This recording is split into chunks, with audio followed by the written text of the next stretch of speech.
Attention passengers, this is SNY's Keith Hernandez, and this is a Queens-bound 7 Express train, the fastest way to Citi Field to see your Metsies.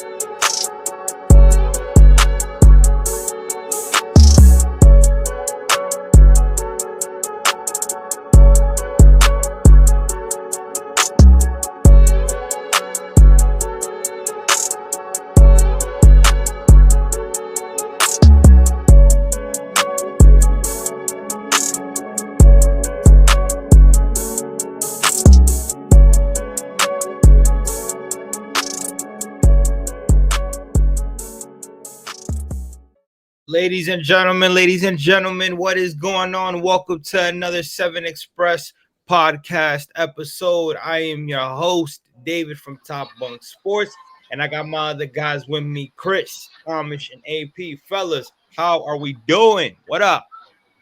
Yo, we good, man. Shout out to them Knicks, man. Yes, sir. Shout out to my guys, man. Cooking, man. They define the odds right now, man. They define the odds. I love it. But yeah, man. I mean, it's been an up and down couple of series for the Mets out here. Before we get into the nitty-gritty of our last series, we lost 2 to Arizona, and then obviously lost a series to St. Louis after that. Just a quick, obviously a quick thought on it. It was 2 winnable games against Arizona. You kind of start off the series with a first game 1, you win. And then obviously game 2 and game 3 really didn't go your way. Then you go to St. Louis, you win the first one again. And then obviously, you go into a doubleheader where it just didn't. Both games were lost by 1. You seem like you have a chance there. And then when you do have a chance because you're down by 1, you have runners in scoring position and you can't capitalize to either tie the game or take the lead in both games. So again, it was one of those things where when it mattered the most and you had opportunities to change the outcome of the game, the Mets couldn't capitalize. Fellas, any quick thoughts about those 2 series as we go? I mean, the only thing I can say is the bullpen is starting to really show some cracks. And when I say bullpen, I'm mostly looking at Stanek. If we wouldn't have gone into any of those games in the Arizona series, we probably would have had like a 10, 12 game winning streak. Every time he came in, he crapped the bed. And timely hitting, man. I guess I'll address this because it feels like it's been a trend all year. We've been saying like they're going to break out, but it's already May 8th, and maybe it's still early, but it could get late early too. I'm not a person that typically says or asks for like somebody to like lose their job, because I do think that humans are we tend to forget that there are humans that are holding these sporting positions. So I don't know how to even preface this, but I really think that it's he's not getting the job done, or his message isn't getting there. I don't know how much longer I could tolerate this inept offense. I just think Eric Chavez isn't doing anything for this team. Like, I'm really over just the approach. The Mets are atrocious with runners on base. It hasn't changed. It continues to be an issue. And it feels like they win in spite of leaving 1,000 people on base. And it's maddening, but I just think that at this point, a change has to happen just for the sake of change. I saw that series that we lost in Minnesota, where a team that's not really good with scoring was able to at least do the little things to win games when it was close. You get a person in scoring position, you move them over, and then you hit a sacrifice fly. I don't see that with the Mets. I don't see the approaches with the Mets where they play small ball, where they try to manufacture runs. It just seems like they go through the motions. How many times do we see a man on? I've seen the Mets load the bases, not score. I've seen the Mets have a man on third with less than 2 outs, can't score. Man on second with no outs, stay stranded. all the time. And I just don't get what is happening. I've seen the Mets act insane when the bases are loaded. They act like they're the ones that are trying to get out of the bases loaded when they're hitting. It doesn't make any sense. I don't understand the approach. I don't understand what they're doing. And I think that, I mean, I don't get paid the money. I'm not a general manager. I'm not an owner. So maybe not maybe, I know they know more than I do, but I'm trying to understand how much longer we're going to deal with an offense led by Eric Chavez that just doesn't seem to be producing enough runs to support a pitching staff that, quite frankly, has been overachieving. We're number one in everything, but yet we're losing these games. And I'm going to throw this to you guys and stop talking because I know I could go on rants, but how many games this year would the Mets have already won had they just got a hit or two with runners on base? I mean, bro, Right. yeah, I don't know. Yeah, quite a few. The record would be much better than what it is now. I mean, we're 10 games above. Well, they lost they're 8-7 1-1 games, so I'm pretty sure their record would have been a lot better than that. Yeah. My problem with the idea of firing Eric Chavez is, are you firing Barnes too? Because if you don't, what changes? We've seen Barnes is the assistant hitting coach. He was the hitting coach when Chavez was the bench coach. Like, nothing is really gonna change, I don't think, because they're just gonna give Barnes the job. Like, I think like that's what they would do. They would both go into that. Nothing really changes. They would have to fire them both and bring in a new voice altogether. 100%. If to really change anything. Yeah. No, I agree. I think both would have to go. I just think it's a complete overhaul of the system. If you're gonna do it, like Amish said, you have to get rid the voice in that room. I don't know if it's too analytical or what it is, or if like they're banking on launch angles, but I just don't get what they're doing to make sure that they're getting these guys in. And it just feels like the approach is off. I think that sometimes there's also, I don't know if it's necessarily the case, but too much information overload. Like, I think that that's also an issue that could be happening where like you're so like, oh, this guy's prone to do this and this, so you have to try to like swing here and do this and hit it. Like, I don't know what's going on, like I said, but it just feels like something's off. Yeah, I also think it's a situation where, like, in terms of letting Eric Chavez go, to Amish's point, number one, you got to deal with that. You got to deal with Eric Chavez, and then if you let him go, Jeremy Barnes is gonna have to fucking take over the reins as a hitting coach, and he's no better. Number two, I remember a lot of people in the fan base talking about they prefer Eric Chavez over Jeremy Barnes. So now that shit's not getting through, it's Barnes, it's Chavez. Well, which one is it? Because y'all motherfuckers was just clamoring for Jeremy Barnes' neck 2 seasons ago, and then now y'all want Chavez gone. My other question to this fan base, this delusional fan base, because one day it's gone, one day it's fucking suicide, the next day it's peaches on ice. My other question to this fucking fan base would be, who's your replacement? You see, there was a guy in here before they decided to let him go, and he was Chili Davis, and we were all fine with him. He actually had a connection with a lot of these players. Then they decided to let him go, bring in Eric Chavez and Jeremy Barnes. And although players have came out and said nice things about Jeremy Barnes and Eric Chavez, doesn't seem to be translating with the approaches at these at-bats. So again, the Mets are really stuck in a bind right now unless they have somebody that are better than those two guys. And the last thing that I would say is, going back to my point with that, is the relationship with the players. A lot of these guys feel comfortable with them. As much as fans as we don't like it, a lot of these guys feel comfortable with them at the reins as a hitting coach.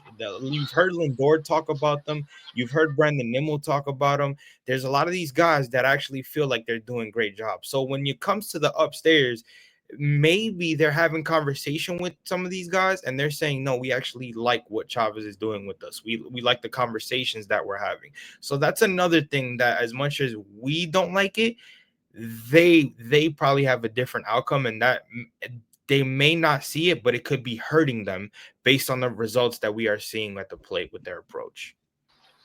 And I at the know end the of the day, replacement. I know who's the replacement. who? Oh, you guys know him. Pete Alonso made him up. Donnie, whatever his name was. Yeah, we got him. We got the replacement. At the end of the day, though, like you see, Chris comes in with a new haircut and wants to start joking around. I see what he's doing. Chris, I see what it is.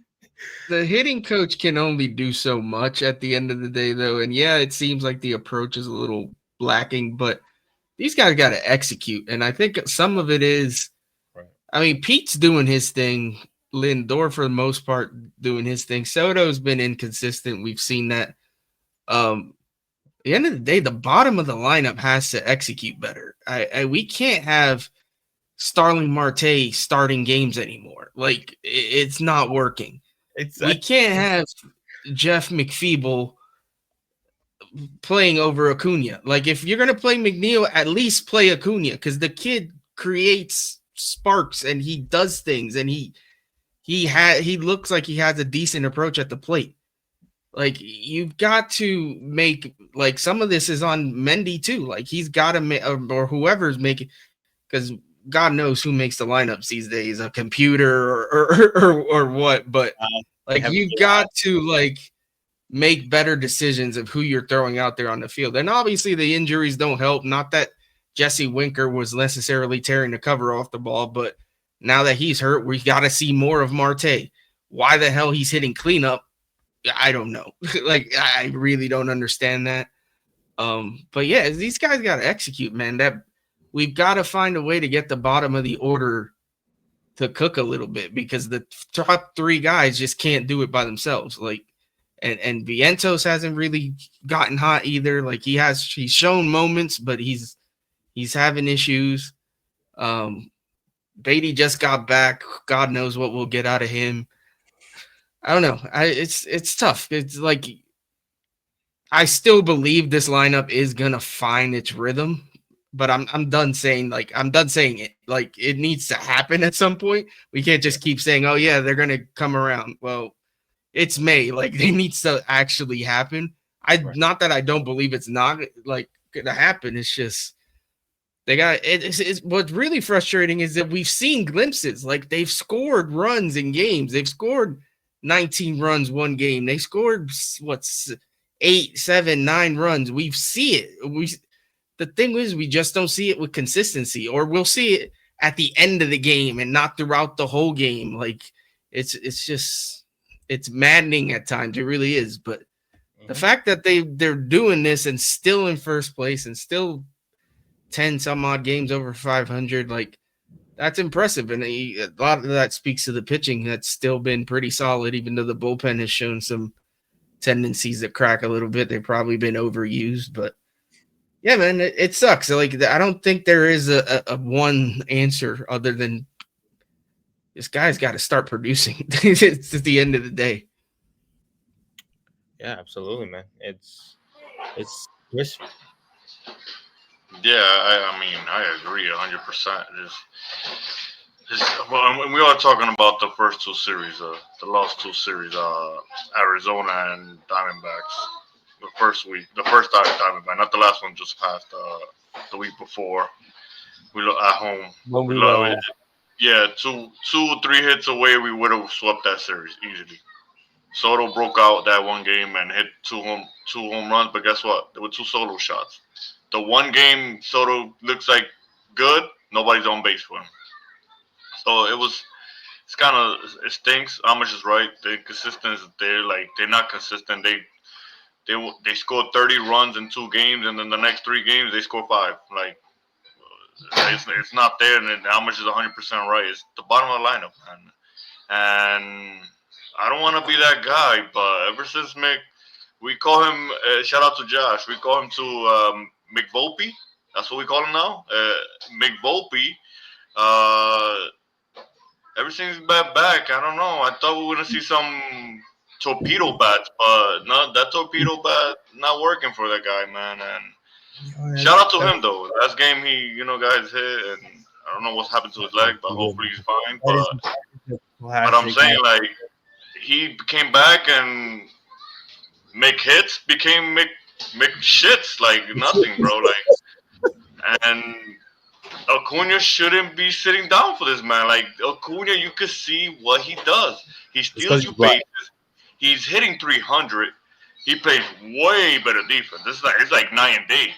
When McNeil catches a ground ball, you're like praying that he catches it because he's running back to the ball. He's waiting for all the hops to get to the right hop to throw it, and then he calls. Then you can't turn a double play because you're running back from the ball instead of running forward to it.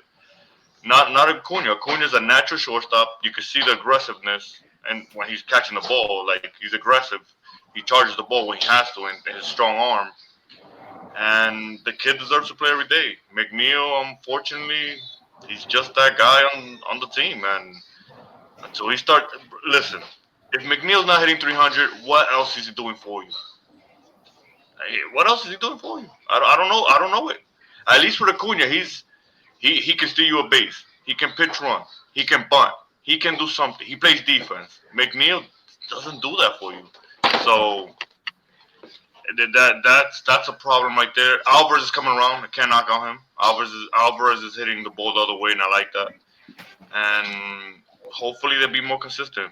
Vientos the power's not there, but he's hitting a little bit better. But the power's not there yet. And Beatty he's back with a broken toe. What can I tell you? Like he's back with a messed up toe. Like this is what we got. But hopefully the kid gets his 1,000th chance and does something with it. I mean, Chris, you just talked about the lower part. I think a huge issue with the lineup is also we have no cleanup hitter. Right now, we have no cleanup hitter that we could be like, that guy. We've been putting Marte, and Marte's just crap. That what'd you say? We've been trying to figure that out for 5 years. The DH spot, we've been trying to figure that out for 5 years. You can't get that one straight. It's so annoying when you finally think that you have one, and then the guy, like, Winker's gone, and Marte's just been dead. So, and it always happens to be Marte when we have people on base or we're like trying to score and we need a run. He's always on base and he's just looking at the ball, hitting a pop up to second base. Like, I don't know what has happened to Marte, but he's got to snap out of it soon or we're just going to have to. To me, I think the solution right now with the way that the team is set up is Brandon Nimmo being the DH. I just think that he should be the DH right now. And even though I don't necessarily think he's the greatest out there, I think McNeil and left, so you could give Acuna second base. Yeah, I don't know the way Brandon Nimmo swing on the bat right now. Him being a DH just kind of, I don't know, dude. That's a major issue in itself. It's that Brandon Nimmo has disappeared. Like, what happened to Brandon Nimmo? And exactly. And is it the fact that he's given up that, I don't know, like obviously Lindor's your leadoff hitter, but we need Nimmo to hit like he used to hit when he let off. Like I need him working counts, making the pitcher work, getting on base. The dude's selling out for home runs, it feels like every time, and it's just not working. Like he swings at the first pitch way too much. And he does. I saw somebody. He does look like slow out there too. Like I don't know, man. He just something off with him. Marte, you might as well just take him out back and put a bullet in him. Like the dude's like, I mean, it's just like, what the hell's going on with some of these guys? The fact that we're talking about this and this team treating Marte like old Yeller. Yeah, man. Screw it. Like this guy It's addition by subtraction at this point. Him and McNeil just need to go somewhere, anywhere. I don't care where, just not Queens. And then for them to think, oh my God, for them to think that Jeff McNeil was going to turn into Andrew Jones at center field. Like, who? That's another one more, boy. Yo, who in their right mind said, yeah, let's put Jeff McNeil and see if he could turn into Ken Griffey Jr. Let's do that. Let's just see if this brother has something in him defensively in center field. It's not gonna work. I'd rather see Tyrone Taylor, who actually has been swinging the bat as of late, in center field. He's a better defense. ahead of Jeff McNeil when it comes to. I don't understand in what notion did they think that was gonna work. The brother had literally let a ball bounce off the wall and stood there as if the ball was just gonna fall right in his glove and said, "All right, throw me now." He just the way he's running to track a fly ball just hurts my eyes. Everything he doesn't. I'm sorry. Listen, he's a human Well, Top, some might tell you that that's the right move to make. I don't know. That's what I heard. It's the right move to have Jeff McNeil play center field. Oof. What I don't understand is why force Jeff McNeil out there and not throw Acuna out there, who has at least That played plays it. some. Like, I just don't. It doesn't make it sense. I don't get it. Oh, I'm sorry. I left when I heard McNeil at center field. I don't get it either, bro. I really don't. To me, every time I see it, I just want to bang my fucking head through the wall. I really do, because I'm tired. I'm really tired. I want to see where the analytics are pointing to McNeil, because this is an analytic-driven business. So what analytics say? You know what we should do? Let's get 32-year-old McNeil, who's coming off an injury, man center field with Soto at right and Hobble Nimmo and left. He didn't run up the ball. He runs hurt. He runs like he's hurt, bro. That's just painful to watch, bro. Reeks of desperation. Some dumb motherfucker put his coffee down and said, "Yes, that's the right move. You're a genius. Let's go." It reeks desperation. I meant to be fired Listen. sun. Look, let me say something real quick. And this pertains to our great farm, because this is what irks me about having people with prospect hugging shit. We want the top prospect. I get it. I want young, but if you have a 25-year-old that somewhat plays center field, he is a lefty. He platoons with a right-handed center fielder that you have. He's 25 years old. You don't want to trade him because he's too valuable. And you don't want to give him a shot at center field because he still needs time in AAA. Bro, at what time are you trying to bring this kid up? And I'm not saying bring all the kids up, but what I'm saying is this is a perfect spot for Drew Gilbert to come up, give him some reps. You could platoon him and Taylor, because let's call it a spade. Taylor is awesome. I don't got nothing, but he is a fourth outfielder. We saw this last year, the him and Bader situation. You get exposed. Mm-hmm. You give him some reps, center field, you platoon. Why are we putting out a man that looks hurt when he runs the base, when he runs after a fly ball, has no arm, to play center field and say, oh, well, at least he can manage the position? Bro, what are we doing? What are we doing? And then you got a guy in our Zolkar that's just riding the bench because you don't trust him. I don't trust him. I don't know what that kid is. I don't know what that guy is. He hardly gets reps anyways. He's just there to just be there, just for extra man, just in case somebody gets hurt. So why do not give a kid a shot? Put him in the bottom of the lineup, and maybe you got a spark plug with him and Acuna. Like, my only guess is maybe they just don't. Maybe they just don't want to platoon Gilbert. They want him to get the full reps, but in that case,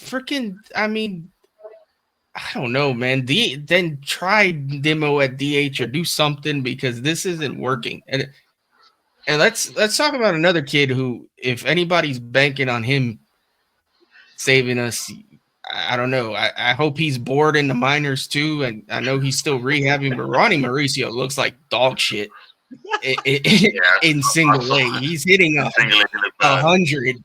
Yo, shout out to my dog Macho, yo, that's your guy, bro. His guy looks like a pile of crap. Like, and maybe that changes, but I'm not banking on this dude saving us either. So I don't know. These kids, man, listen, they're frustrating. Like they really are. I don't be honest, Amish, I'm not even thinking about him. I just totally forgot about it. Like, nobody is, bro. He's a nice player. I'm not even knocking him. It's just the way this front office is doing things. Like, they don't want to trade the guys because they're valuable to them, but they also don't want to give him shots. So I forget about these kids. Like, I know everybody gets excited with the prospects and everything, but the Mets have shown it's hard to give kids shots unless your name is Brett Beatty. Yeah, he To me, gets tons to of me, shots. to me, they've as much as he's been an up and down case, they've slapped they've slapped Mauricio in the face too many times. How many times in this kid over his career is going to be involved in trade possibilities, and then all of a sudden you bring him up, and then it's like, what the fuck? You know what I'm saying? Like it's just to me, it's like, dude, if you're gonna trade the kid, trade the fucking kid, bro. Otherwise, when he's good, just bring him up here. Just bring him up here. See what the fuck he can provide, bro. Like I've always said that about him. Come Well, on, the man. thing is the way the roster is constructed right now, and Amish is 100% right. It's you got three guys, I will say, but one of them we know why he's here. Azakar, you can't really blame the guy. The guy is just here to just hold the spot because we lost Winker. Yeah. But Marte and McNeil are the guys that's just like it's like what are we doing? Like I'm sorry, I know people love Marte with the vibes and everything, but he's gonna have to get the Cano effect. They're gonna have to eat that money and just and call it a loss. That's it because he's not doing nothing for you. You can't play him on the field. Obviously, you're scared to put him on the field for some odd reason. When he plays DH, he gets one hit and then that's it. They never see him again. He takes strikes right down the middle. They put him in the fourth spot, which at the time I said to the guys, "Yo, listen, the time the Mets don't got no fourth. Memo is ass at batting fourth. We know that he's left like three countries. I think he left China on base already. He would have had like 80 RBIs by now. Viento, same thing. These guys see the fourth place spot and they get nervous, and they're the ones that getting the most. They leave the most guys on base. Right now, the only guy you can justify to put in that spot right now, and it's got to be Alvi. It's got to be Alvi. Who else is gonna be? Like, there's nobody else. There's nobody else, bro. And the thing about Alvi that scares me, he'll go back to his old ways. He'll want to be the hero. He'll want to swing the 600-foot home run, and that's what scares me. But right now, we have no choice, and it sucks. Yeah. I've As had, crazy as I it mean, sounds, with this lineup, it sucks to say that. I've dreamt of Alvy being our cleanup hitter. It's just he hasn't been able to show that he can consistently produce, and That's what I was gonna say. hopefully he gets to that point. To your point, like, do we put him there and then he turns into like, I'm gonna swing at the fences every time guy again? The thing is, I mean, it's just now May. Stearns come this summer is gonna have some work to do because he's got to make a decision. We've got all these damn kids that all play the same position. They're not really doing. I mean, Jet is producing okay in the minors. So is Gilbert, but the rest of them aren't really doing shit. We don't seem to trust anybody. We don't seem to want to like bite the bullet and just give guys a shot. We can't keep trotting Marte out there. We can't keep trotting McNeil. We got to make some moves to like shuffle things around to open up some spots. Either you're going to open up some spots to play these kids or trade the damn kids already and get somebody in here that can actually do something because the team is good. I think they're going to continue to be good, but they're going to need some tweaks in order to get over the hump. And yeah, right now, I don't know how it's going to shake out. It's still early, but he's going to have to get creative because you can't just keep the way this roster's, even the majors to the minors, both like the way it's constructed, something's got to give. You can't keep all these damn dudes. Like this just doesn't make sense to keep all these dudes. You got to get rid of them at some point. Yeah, and I think that there's two things to that. Like one, in terms of getting creative, I think the Mets need to change up the lineup. I don't think it works. We don't have a cleanup hitter as we're currently constituted. So what the Mets are gonna have to do, to me, is move Soto out of that 2-hole. I'm at 3. Put somebody into that. Vientos either goes in there or Nimmo, but somebody has to go in there that's going to be able to move guys along and get stuff going and move Soto to the cleanup spot. I just think that makes the most sense in terms of this lineup right now because I just think Vientos again, based off last year, and maybe last year's just what it was. It was just that 1 year and whatever, but or maybe he's going through a sophomore slump. I don't know, but he's not a cleanup hitter right now. And I think that we've got to do something about that two-hole, also moving to making it more productive, and maybe also adding the cleanup situation, having Soto there. Maybe that helps get more production out of that situation too. So I just think lengthening the lineup is important, and maybe getting one of those bats going, being in, behind the Lindor and in front of a Pete. But I don't know. In terms of the kids, go ahead. How much were you saying? No, I was just gonna say that point. I think somebody needs to sit Nimmo down, be like, bro, you're my two hitter. I need you to play like 2022 Brandon Nimmo. Go back in time, find whoever that guy is, pretend you're the leadoff hitter, and play bat second, and then you shift Soto and Alonso down. Then at least if that works, your top four are cooking, and maybe take some pressure off Vientos. He does a little better in the 5 or 6 hole, but you need a 2-hole hitter. Like, not that Soto's a bad one, but you need to lengthen the lineup, to your point. And I think that's the guy. I think that's where I'm at with it. I think we have got to get at least, like, we've got to go at least 4 or 5 deep at this point, and it seems like it's only like 2.5. I mean, Well, Soto is is not even hitting on all cylinders, and he's starting to warm up, whatever. But the bottom, the from after 3, you don't know what you're gonna get. So I think at least trying to get more length out of this to make sure that we're doing what we need to do. As far as the kids go, like, yeah, I'm over like seeing this little experiment. We've got guys there that are like 24, like 25. They're about to start aging out. Like, Beatty's been here. He's a quadruple senior.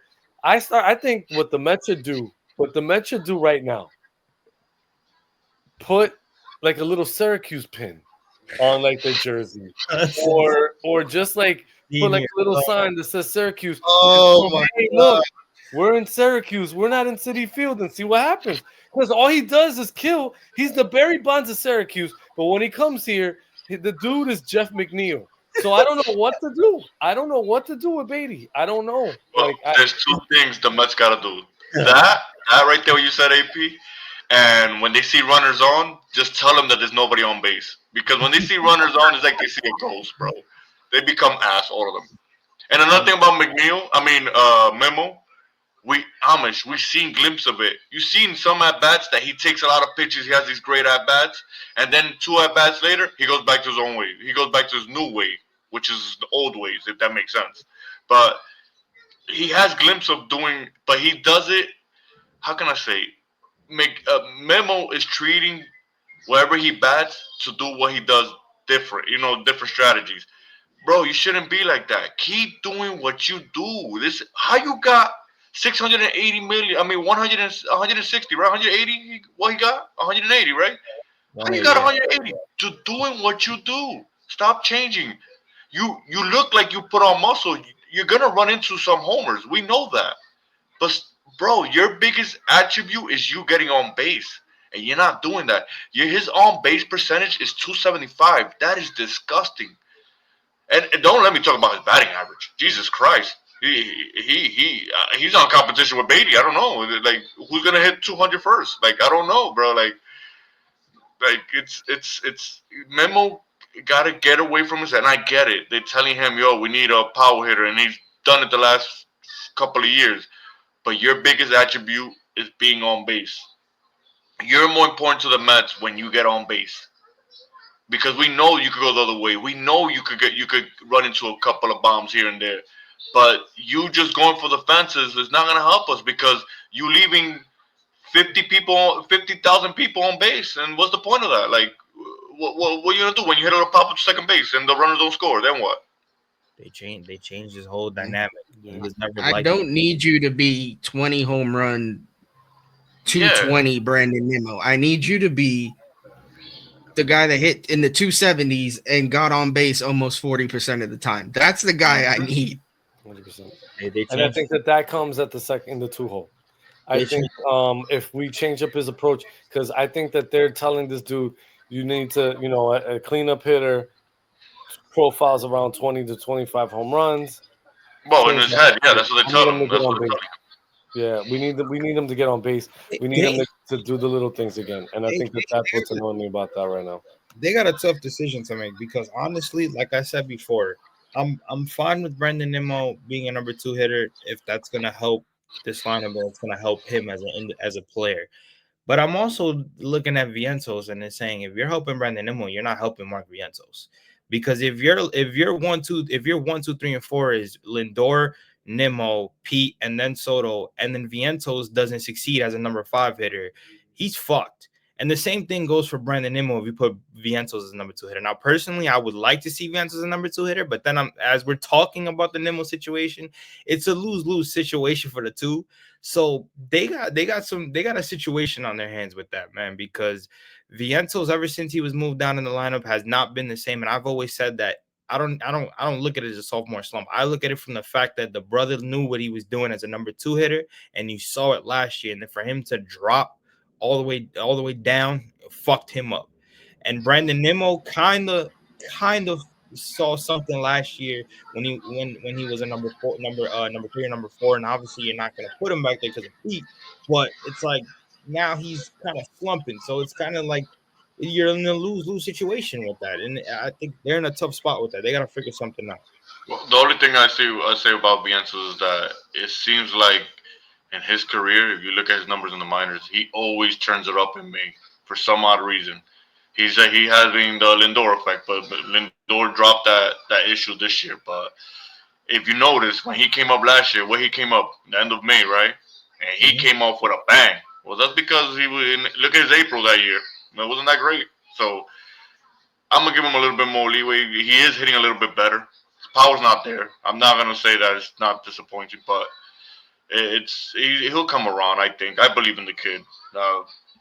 I don't know, man. Alvi is the one that I'm like, I had high hopes for him, and I get it. He got hurt, but when I saw him come back from that, he's changed. So he's winning me over a little bit. But when I saw him come back from that, I saw him swinging his head, his shoes was coming off, and I'm like, yo, what we doing here? Like, if that kid can go with that approach that he's doing now, I think it changes everything. But I still have confidence in the lineup.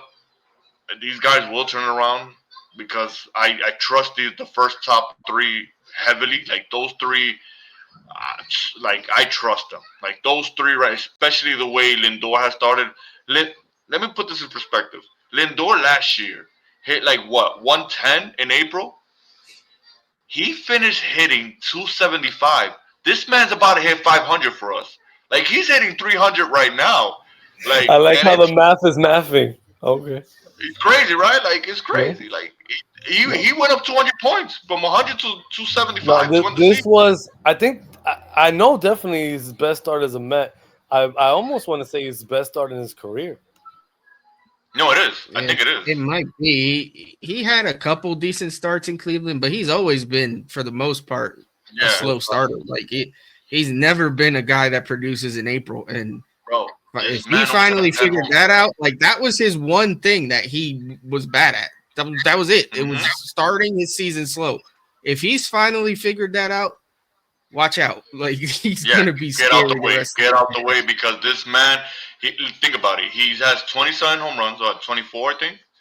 24 something because he drove in 2, I think, yesterday. 20 something home runs, 7 home runs, hitting 300, I think 300 on the dot. Bro, like what? This man is he about to do something crazy. But the problem is, it's not glorified because it's certain days that the offense looks bad, and it's not all on him. Remember, I don't expect these guys all to hit 600, but it's a glaring hole when he don't do nothing and the rest of the guys don't do nothing. It's like, oh, Lindor for some reason gets the heat. Well, right now we have Soto to get the heat. That's the guy. Soto, everything Soto does is like this guy can't. He smiles now. Remember, he smiled when he caught a fly ball. Now he's smiling. High five! You better catch that high five. No, Jesus this Christ. is I swear to That's God, this fan talking about base, high bro, will fives. complain about anything, bro. This fan Talking base will about complain high about. fives. Do we get high fives in this series in Arizona? Did we see some? Is that high five gate over I and mean, done listen. with?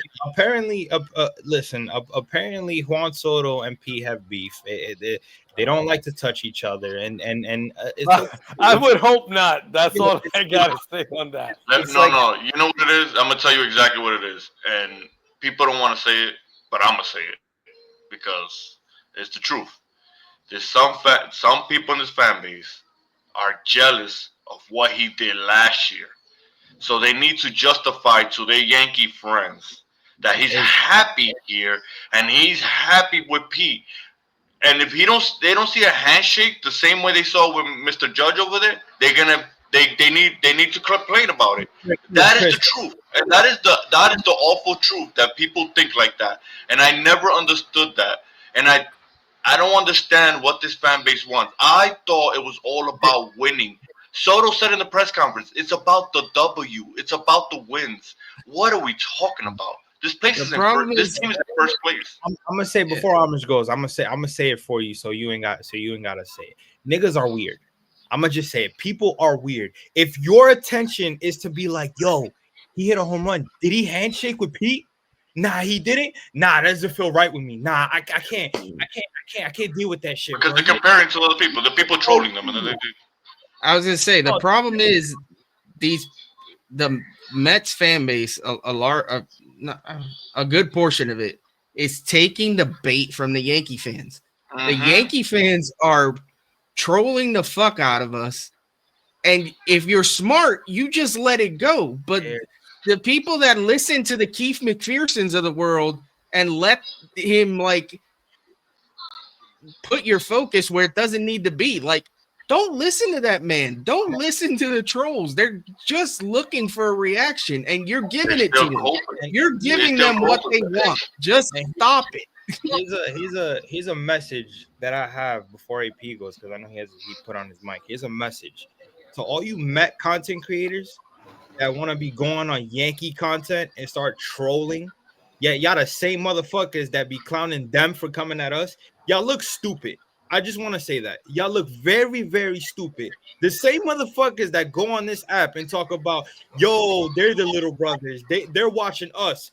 But then y'all go on their shit and want to start clowning. So then you're giving them a reason to clap back. Which one is it? Just let me know so I can understand the fucking notion that's going on. I just want to put that out there because I saw something from a Yankee content creator who I respect, by the way. So that's why I looked into his shit. Because unlike a lot of Yankee fans, he's actually logical. He called out Met content creators because they were doing that shit in his stream, and I just thought, yo, it probably be the same motherfuckers that come on this app and want to tweet at Yankee fans, but it's like, my nigga, like which one is it? Let's keep it consistent here. So I just want to put that out there since we're talking about Yankee fans that love giving us attention. So Well, I think I don't really have much to say about that. Just that it's stupid. So moving right along. The Arizona series, I thought was the first game. Thankfully, we won, and it seems like that was a trend. We've been winning the first game, dropping the second game, and praying to God that we could win the rubber game the last two times, and we didn't. And we damn near didn't win this one. If you think about it, we needed a perfect relay to keep the game 0-0 until the Mets decided, oh, that's right, we need to score runs to win. Then Soto has a 2 home run game.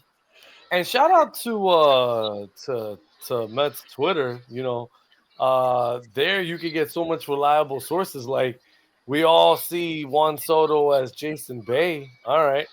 Juan Soto's already done more than Jason Bay did his whole entire career. So I'm really trying to understand that comparison. But let me not hold you. I mean, sometimes I really do like think that like this is why people never want to come here, and why, not for nothing. I do think that there are some.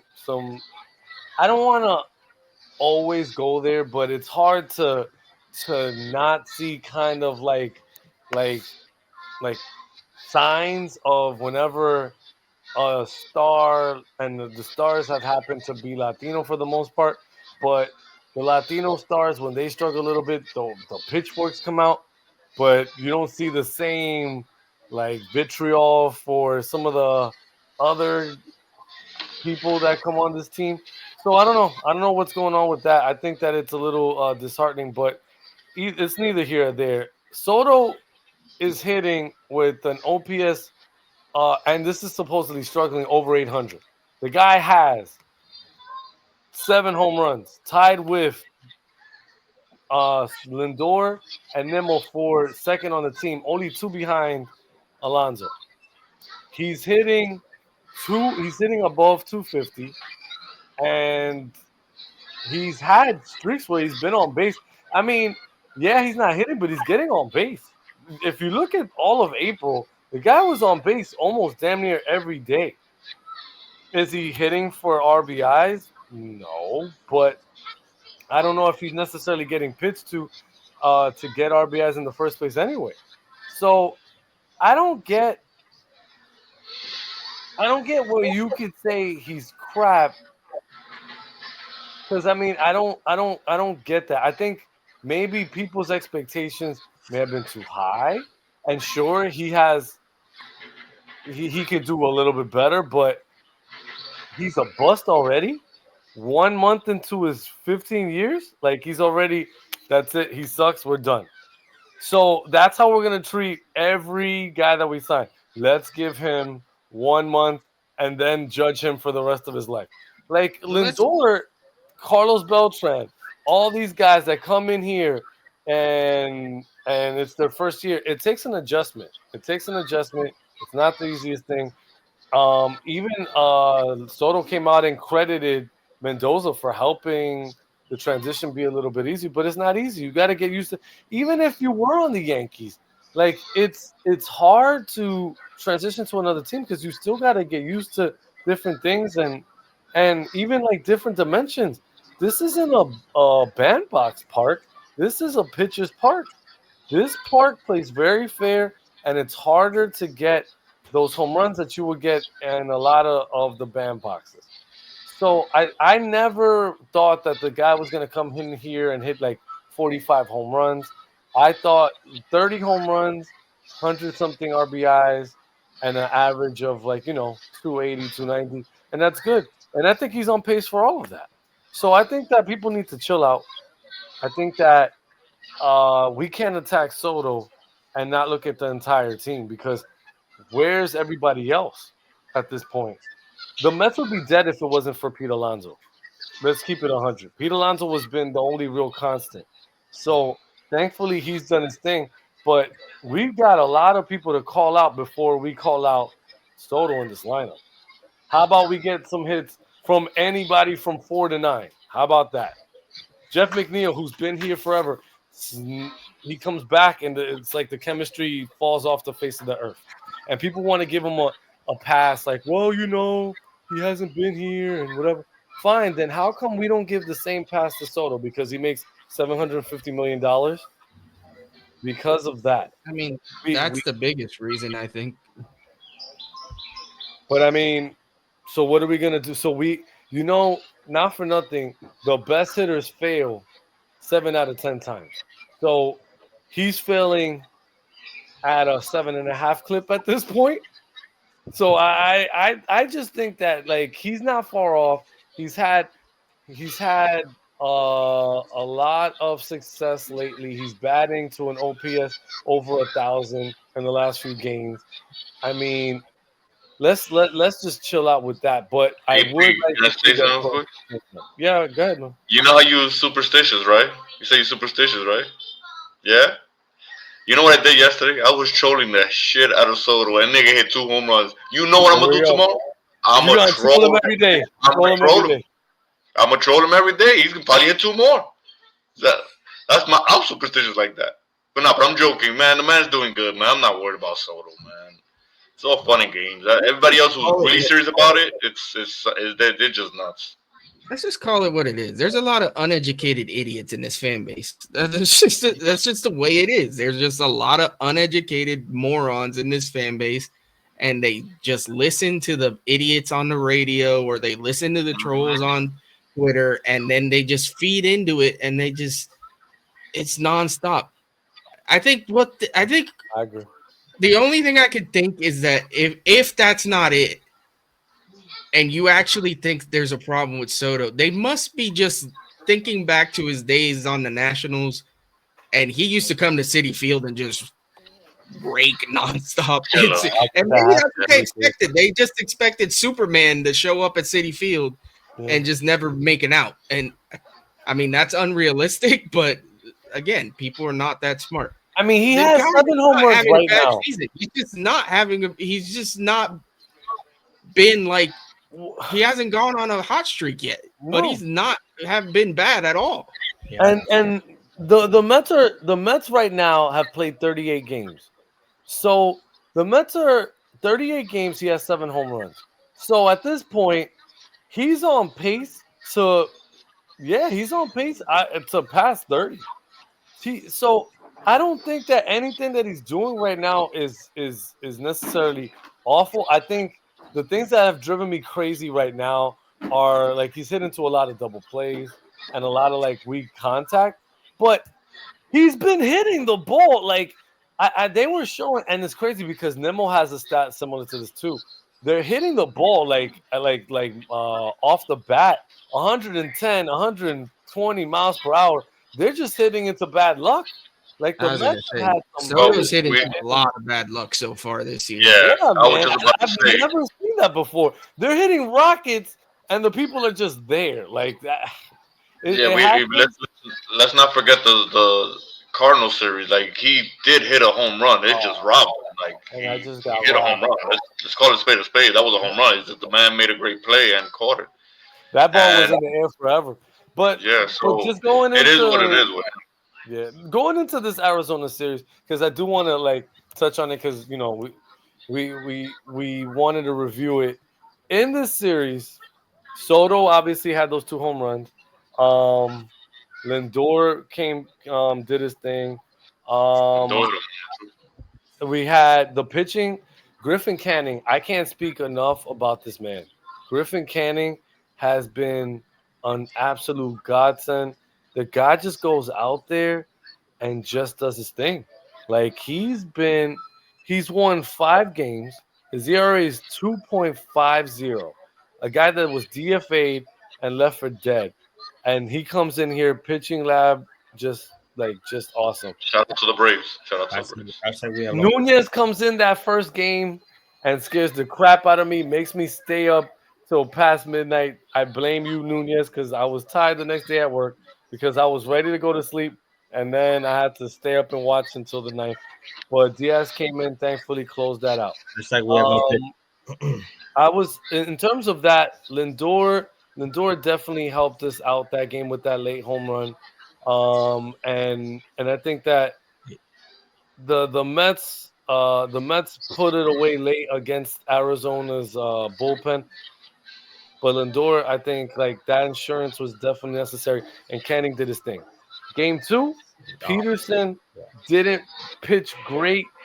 Defense didn't help out. Vientos, I don't know what he was doing there, and the Mets' lack of offense came and crapped the bed. Only And 4 the last game, Soto hits 2 home runs. We need him to do that because our offense was not doing nothing really against Kelly. But we were able to eventually crack out some more hits and runs against a very bad at the moment Arizona bullpen. And the catalyst, Soto high fiving, I think that's what changed the whole thing. I really think when he and Alonso touched hands, they fused minerals, and the minerals got into Power. both their hands, and their powers combined, and the power of friendship led them to score 7 runs. What say you guys? I can't believe that's I even wanna- a topic. That's like that shit just boggles my mind, bro. Like, oh Yeah, my there's one thing I want to touch on. The Mets starting pitching. one thing I don't know that it necessarily has gone noticed because of all the Soto crap and everything, but even with Peterson pitching badly, or not badly, but just not very good, not great. Even with Senga walking a lot of guys and kind of getting in and out of trouble, all starters in this series pitched 6 innings, which is big because we need we need to save this bullpen some. And let's just give Senga, like, Kodai Senga has a 1.16 ERA. Incredible. 1.16. Like, the dude is told me it pitching was. like an ace. We say they don't have an ace, but the dude is pitching like an ace. He really is. So, I mean, our pitching staff, again, the bullpen has been a little up and down lately, but I got to give credit to these starters that they're doing enough to keep us in games. We just, if the offense could click, we'd win a lot of these games, even that the starters aren't. Like Peterson's start, we could have easily won that game if the offense just showed up. Then they didn't. So a shout out to the starters. They're still cooking. And eventually we're going to get some reinforcements. We're going to get Minaya back. I haven't heard any updates, but I haven't heard of any setbacks either. So that's got to be a good thing. Montas, listen, I'm not necessarily looking forward to it, but who knows? The pitching lab has worked on everybody else. Why the hell can't it work on him? So I was about to say, at this point, I'm expecting him to do good. right? He's gonna win the Cy Young. Watch, he's gonna come in. They're gonna have decisions to make when these guys all get back, though. Oh my god! No, I hey, think listen, that, I'm talking about that real quick. I did see a report that AP's guy, Blackburn, he made a start. he does look at his reaction. He loved it. So Blackburn made a start. Right, he pitched 3 innings. And I hope he caught a cramp. Wait, listen. This is interesting for AP. He pitched in 3 days rest. He said it's interesting for AP. They're pitching him. It looks like they're stretching him out to be a bullpen guy at the bullpen. They're not necessarily going to use him as a starter. Good. I like that. That's actually really good. I'd rather him be a bullpen. So it looks like if a pitcher, which like Canning, for instance, doesn't really go into 6 innings, if he pitches 5 innings, they're planning to use Blackburn to finish off the game, and you don't touch none of your bullpen. So you basically use 2 starters for the whole game. Interesting. Good. I like that. I don't hate that idea at all, to be honest. I just hate that he said that was my guy. You save the bullpen, you save arms, and if you only use 2 guys for 1 game, like, hey, like that's a weapon. That is a weapon. You know that the Mets are basically revolutionizing bullpens at this point. No, they are. The Mets have said we no longer are going to go 1 inning guys. We're going to go 2, 3 inning guys and make sure that you get this look and this look. Good night. I think that I saw the writing on the wall with Blackburn when Minter and Young went down. Like, I already knew he had to go into the pen because the Mets need a lefty. It's like if you're a lefty, you were being sacrificed to the gods because at this point, we've lost every lefty we had. Genesis Cabrera better change to righty because he's going to lose his arm in a minute. But we need lefty. Well, credit to him. He had a good outing his last time up, so credit to him. We'll see, but it just sucks that we had to lose both our lefties when they were doing so well because I thought that was so ill to see, like, us have a strength in the pen from both sides. But yeah, I think that Canning has to stay in the rotation. He's earned it. Until he falls off, you got to keep him there. I don't know who are you like taking out of that rotation for Montas and eventually Minaya. And Minaya. Yeah, I don't know who'd you take out because everybody else right now. It's gonna be a tough decision. Yeah. I mean, we're gonna go 7 deep. That's what it's gonna be. It's gonna be a 7-man rotation. Stearns is gonna be a genius for it, and we're just gonna call it the week. We're not even calling it a rotation. We're calling it the week. I would say. I mean, to me, I would probably. I hate it because, and then it's no hate. He's been pitching really well. I really gotta give him credit, but McGill would have to be the odd man out. If They're not doing that. You can't take him out now. so all right. So let me ask Do you, you think? who right now? Because every single one of them, as of right now, are pitching great. So yeah. I mean, I know that they're going 6. They're at least going 6. So Right. we need to replace one. Maybe But one to goes in touch the on pen. I don't know.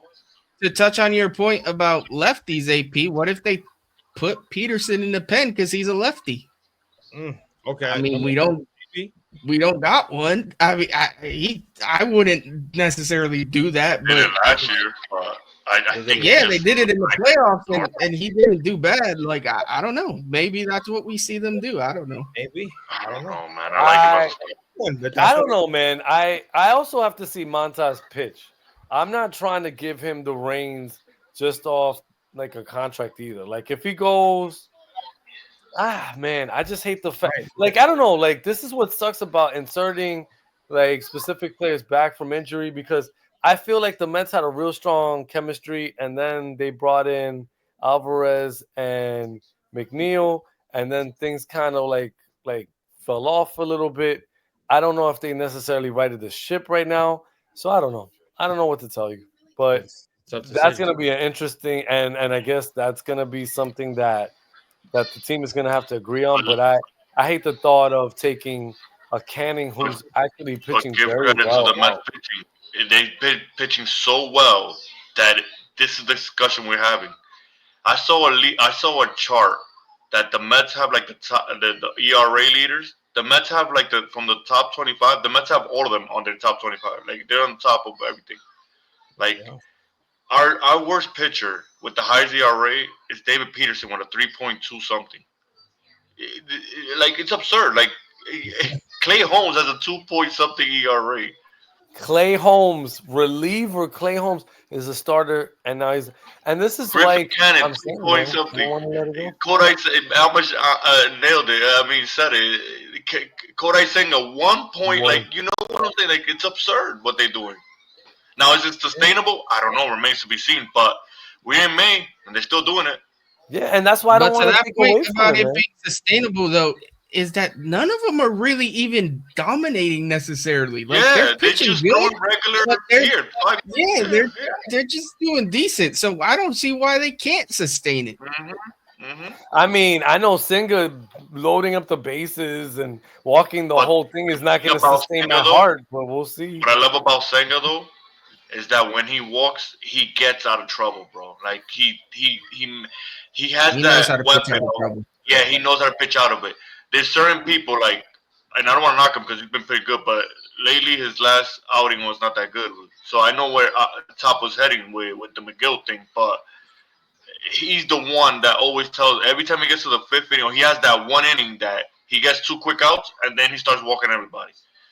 He's the one that needs to clean that up and be consistent with getting quick outs, because once he gets quick outs, everything changes. Like he'll be a lot better than what he has been. He's the only one that I'd be like, I don't know, man. Like I have doubts, but I can't put him to the pen because he's been that good as a starter, bro. Like I don't know. Well, so then listen. In terms of Manaya, you're obviously Manaya's in there. If you're gonna have a 6, I know what we're gonna do. Top. I'm gonna solve this shit. We're gonna have 10 starters and no bullpen. That's it. I think that right now the Mets should just go a week, like seven deep. Call it the week. We're not calling it a rotation. It's the week. So from 7 straight days, these 7 guys pitch, and it just keeps going and going and going. Yeah, that'll be some funny shit. I'm not gonna lie. 7 pitchers. That'll be some funny shit. Well, listen, look. At the end of the day, they got some things to figure out when those two come back. Because honestly, as much as Frankie Montas ain't nobody's cup of tea. They're gonna have to give him a shot. They got him on a 2-year, $34 million contract. And we're saying this now, and then tomorrow somebody steps on a rake and then Montas is needed. So AP, I mean, AP. Oh my! that's how it always goes, man. So Preview the Cubs series. Let's preview the Cubs series. This guy AP, man. all right, Cubs series. That was my cue. So I There's don't no want to leaves talk about the outside. Cubs series now. Cubs AP are coming ruined the in. vibe. Oh my god, Yeah. the I Cubs are swear to God, coming. the next starter in- that gives up like 6 runs and only goes 3 innings, I'm AP's fault. We all blaming AP. All I said, somebody step on a rake. Now I'm giving up runs. Great. No, The Cubs are coming in as one of the better teams in the National League. yes. They had a crazy series with the Giants. I remember they went into extra innings, and I think that the Giants are still scoring on them. So that was I think they scored like 7 runs in like the 11th or something. That was nuts. But the Cubs are one of the better teams. They're 22-16, so they're right there. The Mets are 24-14. So it's gonna be a competitive series. They're calling up their best pitching prospect too, so that's always fun. Like we're gonna see Yeah, somebody we haven't seen. that's a dud. The Mets don't hit nobody that they don't know. That's always great.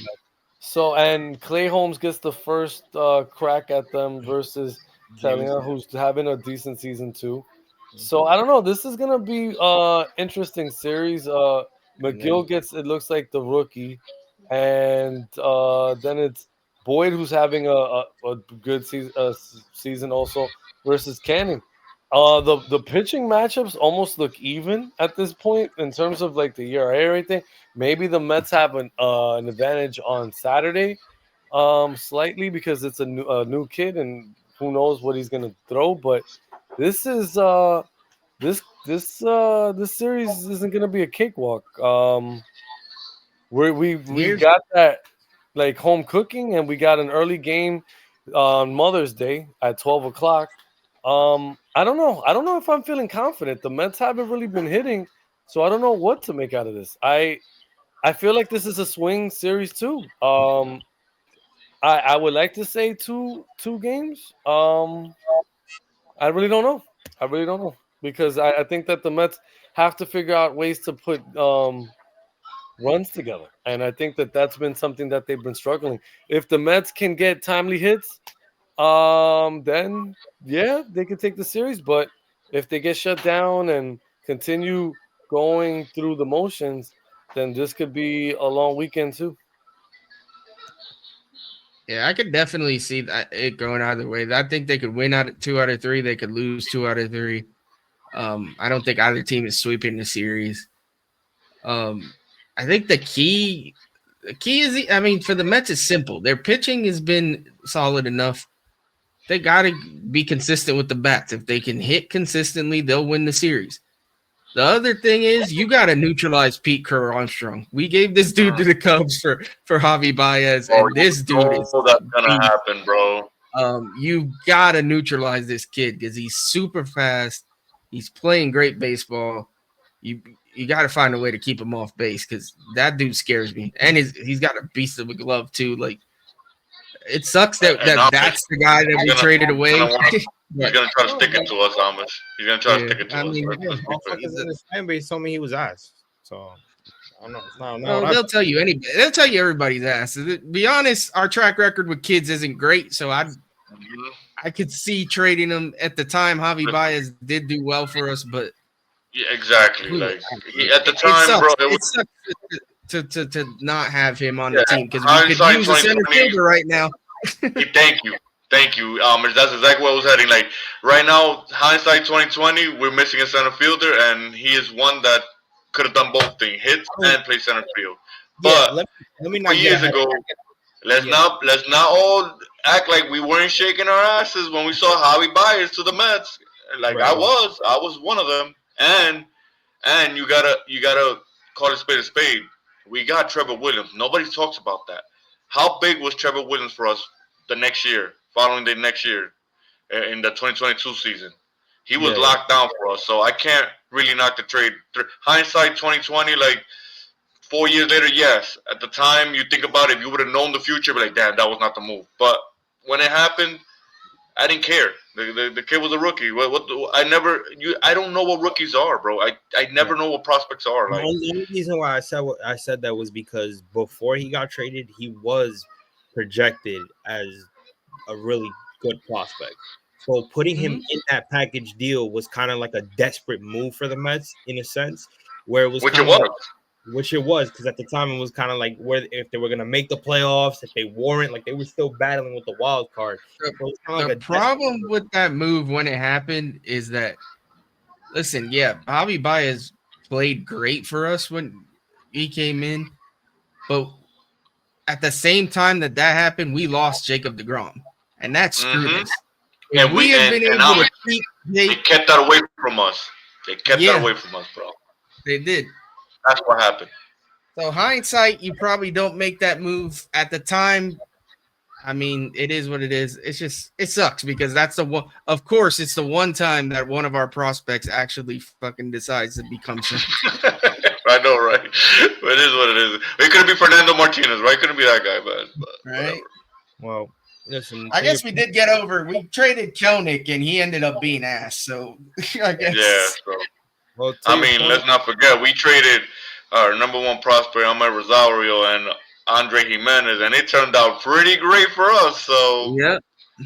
I'm Yeah, all we don't good. always lose the trades. That's it hasn't been all bad, but yeah, tough series coming up against Chicago. Obviously, like you guys said, they've been playing really good baseball. They got a superstar over there, Kyle Tucker, who we all know how we feel about him. That's He's another playing guy great. too. Man. Yeah, he's playing really good for them. Obviously, with PCA, who's catching on fire right now, and then just on top of that, they're dealing with a couple injuries in their rotation, but they got Yeah, guys. we are missing what is his name? Shota Imanaga. So he's hurt. So we're gonna miss him. So, Minaga, yeah. yeah.